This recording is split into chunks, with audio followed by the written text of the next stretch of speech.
My name is Saskia Harkema and I'm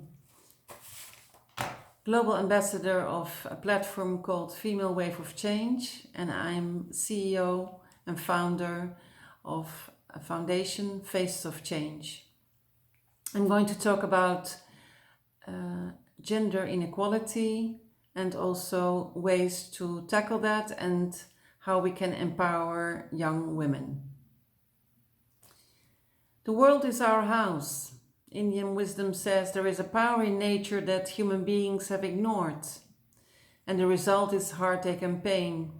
Not only because we are exploiting Mother Earth in a way which is causing massive environmental problems, but most importantly because it changed the fabric of societies and communities, of which families are the cornerstone. Men and women living and working side by side to take care of each other, their offspring, their extended family and community. Since industrialization started in the late 18th century, we have walked a long way. Our modern and industrialized society and world has resulted in machines replacing people and robots in future, mass production, and unprecedented growth of wealth which pulled many people out of poverty and created chances for people that in the feudal system were destitute and had no opportunities. But industrialization and economic growth also had a price. Mother Nature came to be seen as a resource instead of a source of life. An economy of money started to develop parallel to the market economy, which had its own dynamics and rules, and making money became a goal, and it gave way to the emergence of a new class of people. It also had a huge impact on the relation between men and women. Women became the caretakers and men the ones bringing in the money to sustain the family. Somehow in that process, inequality started to creep into the relation between men and women.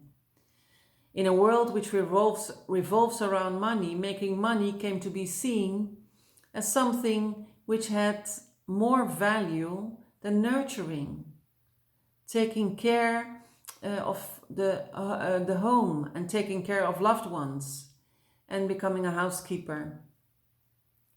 Here, in my view, the seeds of gender inequality were planted and started to grow. Our world has become what it is under male dominance. We cannot deny that. This is not an accusation. This is just a fact. Scientists, economists, philosophers who lay the foundations of our societies and world, they were mostly men. Their thoughts, insight, models, and vision shaped our industrialized and globalized world. Women have been there, but at the periphery with groundbreaking work as mothers and sisters, pillars of the families dispersed over the globe. We have fought for our right to vote, our right to participate in society, to be heard, and to leave our footprint on everything that is happening. But it has not been easy so far, so we can say that our world is dominated by a masculine way of leading, managing, decision-making and making money. However, we have to be fair and also recognize that this has brought us many good things. We will not be where we are in a technological, social, cultural, economic and political sense without this huge effort men and unfortunately relatively little women have made ever since industrialization started. But we overlooked something, or maybe we even forgot about it. It's a man's world, but it is us, women, who have raised and educated men. So it is too easy to say that men made a mess and we get to fix it. We are irrevocably connected with each other. Nobody can deny that men and women are different. What became problematic is that we attached a value to those differences. To put it very black and white, feminine values had less value than masculine. because the former were mostly used in the realm of the house, of the home, and to a far lesser extent in the working place. So in my view, it's not gender that determines the course of things, but the dominant male masculine way of thinking, which is competitive, is about winning, about being the best, being the first, being the leader of the pack. Feminine thinking is different. A recent article in the magazine Forbes says, masculine leadership can sometimes be idolizing, stifling, and off-putting, while feminine leadership can include more sensing, accepting, approaching, remaining present, and inputting and nourishing traits. Many women have distanced and alienated themselves from their core traits, according to this article, misthinking and misunderstanding that they don't comply with modern business standards. As women, we have at times given up on our true values in the hope of gaining male respect. So women have basically spent most of their time and energy to fight themselves into this male-dominated world, giving up on what makes them so authentic and unique. So how can we make a shift towards more gender equality and empower young women to not try to do this, but tap into their authentic self, their feminine power, and start reshaping communities and societies? Because the world needs feminine leadership and power. It is Mandela who taught me an important lesson in this respect. Leading one does from the back. When I read his lessons on leadership, I started to look at the world from another perspective. Not from the perspective of a competitive rat race that so dominates in our globalized world. No, from the perspective of nature. In nature, everything is about balance, yin and yang, Gaia. Every creature has a role and reason to be alive in the creation. It is us humans which have destroyed this balance, men and women, who have forgotten that the world is not a place to be exploited, but a home to be taken care of. We are part of nature together with all life. Flowers, trees, grasslands, water, mountains, animals, insects, you name it. We need each other. It is men and women that create life and take care that their offspring and loved ones are well, happy, safe, and healthy. So we should start working side by side to make this possible, with the same intention as we raise and nurture our youth and the next generation.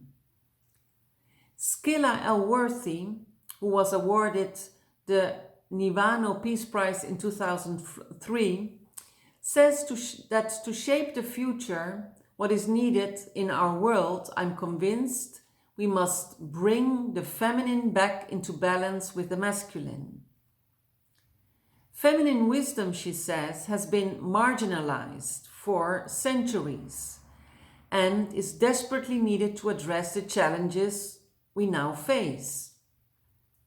All over the world, in all systems, we see the devastation caused by the old ways of thinking that cut across societies, geographies, and generations. Feminine intelligence, according to her, available to men and women, is needed to face the current crisis and bring a radical shift in the way we live and lead. According to her, feminine wisdom and qualities revolve around the potency of compassion, the effectiveness of deep listening, the brilliance of intuition, the warmth of inclusivity, and the engagement of regeneration. She calls this intelligence FemQ. So how can we educate and raise men and women to develop feminine cognitive and emotional intelligence, so we can start working towards gender equality and empowering young women. I believe, above all, that love and patience are the main guiding principle. But I will also make an attempt to profile this feminine leader. 1. They have a very strong sense of self. They know who they are, and they're okay with it. They have a very strong inner compass and strong sense of self. They know what makes them tick or makes their heart sing. Their values, their beliefs, their norms, their traits. 2. They have a very strong sense of self and self-worth. 3. They know their boundaries. So affirming your boundaries means that you stand your ground with grace and ease. You set limits. You know how to say no, and you can handle criticism. 4. They are overcomers. They are not put off by obstacles or roadblocks, but will rise above the challenges that they come across. 5. They are able to turn things around. They're very focused and they want to learn, and they see failures as lessons, and they're able to reprofile themselves. 6. They're passionate about challenges, are aware of what's happening in the world, and look for creative ways to find solutions. 7. Their guide is inspiration and intuition. They trust themselves and they persevere into doing things differently, and they are not afraid to go against popular opinion. 8. They're open to different and new perspectives, and they're optimistic about results and what a group of people can together achieve. 9. They're able to engage and motivate audiences for support through personal stories, emphasizing their authenticity and also inspiring people to action. 10. They have the will and skill to make positive change and put empathy and compassion and their heart and the heart of the way, they have the will and the skill to make positive change and put empathy and compassion in everything they do, and also in the way they lead, for the good of something bigger than their own self-interest, and they never give up. So female leadership combines the feminine and the masculine. It is about shining a light on each other and propelling yourself and each other to become the hero in your own life journey, tapping into your talents, finding your purpose, living your mission, and becoming change makers for the sake of our planet and all its inhabitants. Because this is how success is measured. So I see feminine leadership and also empowering young women as an invitation to men and women to act in the interest of peace, a better world, humanity, and above all to restore our relationship with Mother Earth. She is our provider and caretaker. We are just guests that in the course of our lives have the duty and the responsibility to safeguard that future generations will also have a home. That is what we need. Thank you.